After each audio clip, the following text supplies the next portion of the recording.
Target, ये word बहुत common हो चुका है। हम जहाँ काम करने जाते हैं वहाँ पे टारगेट लेके डिसीजन होता है। हमारे लाइफ में हर चीज़ टारगेट के ऊपर बेस करके होता है। पर क्या कभी हम लोगों ने इस बात के ऊपर गौर किया है कि ये टारगेट वर्ड जब हम लोग बात करते हैं इसके ऊपर, ये कितना इम्पॉर्टेंट है इस वर्ड को एम्फसाइज करना, एंड कितना हद तक हमें इससे दूर रहना चाहिए जिससे कि हम अपने लाइफ को एंजॉय कर सकें।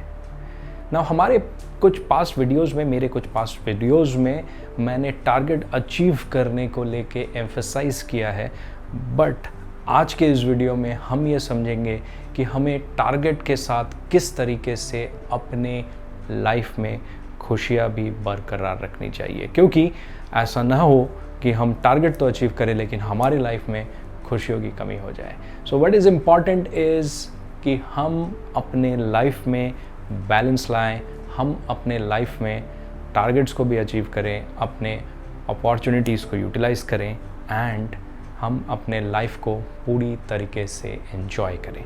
Now work and life both are important, दोनों ही इम्पॉर्टेंट है, दोनों को इम्पोर्टेंस देना है। एंड इन दोनों को जब हम इम्पोर्टेंस दे रहे हैं, हमारे पास इक्वली इम्पॉर्टेंट एक और पार्ट होता है लाइफ को एंजॉय करना, बिकॉज लाइफ इज़ वंस, एक बार इंसान लाइफ यानी कि ज़िंदगी एक ही बार मिलती है, उसको एंजॉय करना चाहिए। हाँ, बहरहाल ऐसा नहीं कि हम सिर्फ लाइफ को ही एंजॉय कर रहे हैं, टारगेट्स को अचीव नहीं कर रहे हैं। प्लीज़ हमारे प्रीवियस वीडियोज़ में जहाँ पे हमने आपको टारगेट अचीव करने को लेके सर्टेन टिप्स, सर्टेन वेज बताए हैं, उनको ज़रूर देखिएगा।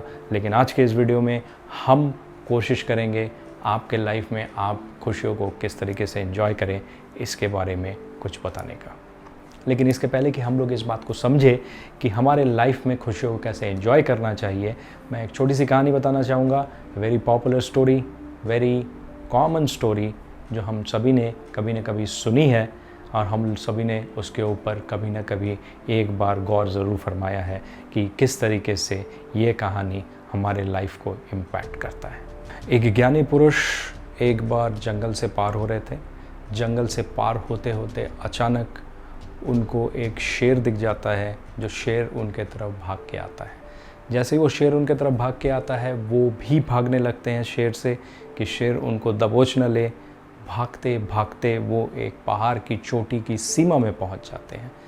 पीछे शेर उनके खड़ा है, सामने खाई है, उनके पहाड़ की चोटी में वो खड़े हैं, उसके आगे उनके पास जाने के लिए कोई रास्ता नहीं है।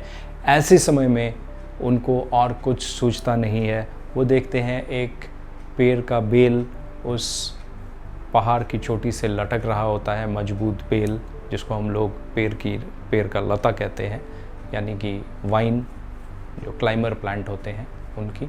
वो बेल देख के वो उसको पकड़ के नीचे लटक जाते हैं, जिससे कि वो शेर उनको पकड़ नहीं पाए।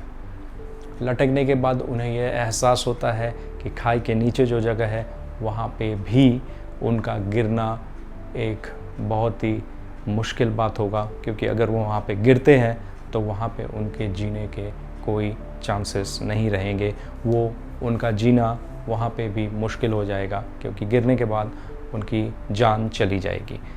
तो वो ऐसे सिचुएशन में नीचे खाई है जहाँ पे वो कूद नहीं सकते, कूदने के बाद उनकी जान चली जाएगी। एंड ऊपर में शेर खड़ा है जहाँ पे वो जा नहीं सकते हैं, वो लटके हुए रहते हैं।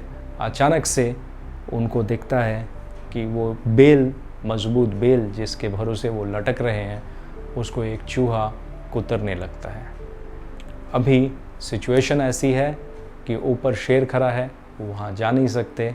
जिस मजबूत बेल को पकड़ के वो लटक रहे हैं, वो एक चूहा कुतर रहा है, और नीचे खाई इतने नीचे है कि अगर वो वहाँ पे गिरते हैं तो उनके जीने की कोई संभावना नहीं है। अभी ऐसे सिचुएशन में उनके सामने वो अचानक अपने पास ही देखते हैं एक बहुत ही प्यारा, बहुत ही मधुर, बहुत ही मिठास भरा, पका हुआ सुंदर सा एक बेर उनके सामने लटक रहा होता है। बेर का गुच्छा रहता है, उसमें एक बहुत ही प्यारा सुंदर सा मधुर पका हुआ बेर उनके सामने लटक रहा होता है।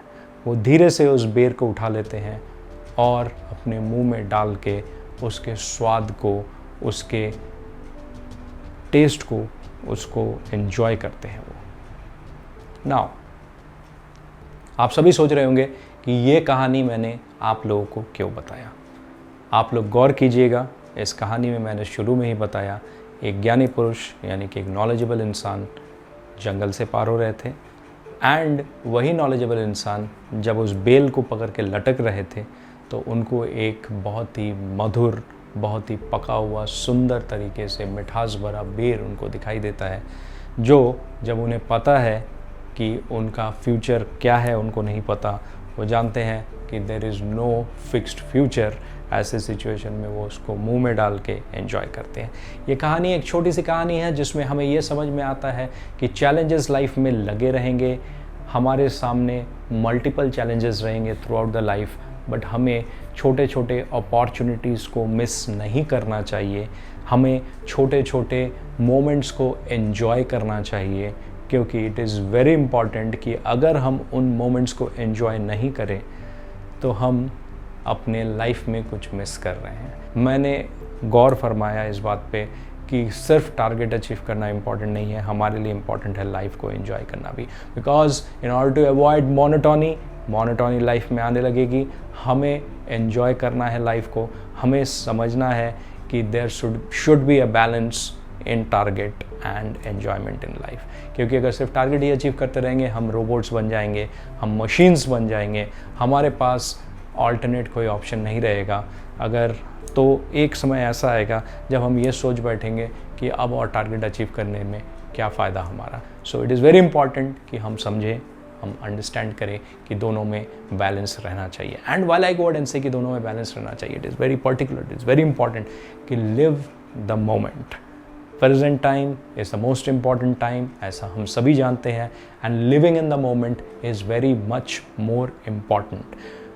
अगर हम मोमेंट को लिव नहीं कर पा रहे हैं, हम अगर मोमेंट में एंजॉय नहीं कर पा रहे हैं, तो हम अपने आप को मशीन बना ले रहे हैं। हमें मशीन बनने से अपने आप को रोकना चाहिए। टारगेट्स लगे रहेंगे, टारगेट्स को अचीव करना है, लेकिन टारगेट्स बेहतरीन तरीके से तब अचीव होंगे जब हम अपने लाइफ के हर एक मोमेंट को लिव करेंगे, एंजॉय करेंगे। It is very important friends to go ahead and enjoy every aspect of our life, every moment of our life, because every moment we go ahead and enjoy will give us an energy within, हमें एक energy देगा हमारे अंदर, जिससे कि हम अपने targets को, अपने मोमेंट्स को रिलीव कर सकें।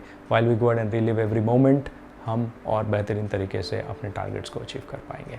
इट्स एन सिंपल थियोरी कि जितना हमारे माइंड को रिलैक्सेशन मिलेगा, हमारा माइंड उतना बेहतरीन तरीके से कम बैक करेगा किसी चीज़ को रिक्रिएट करने में, किसी चीज़ को आइडेंटिफाई करने में, किसी चीज़ को अंडरस्टैंड करके उसके ऊपर वर्क ऑन करने में।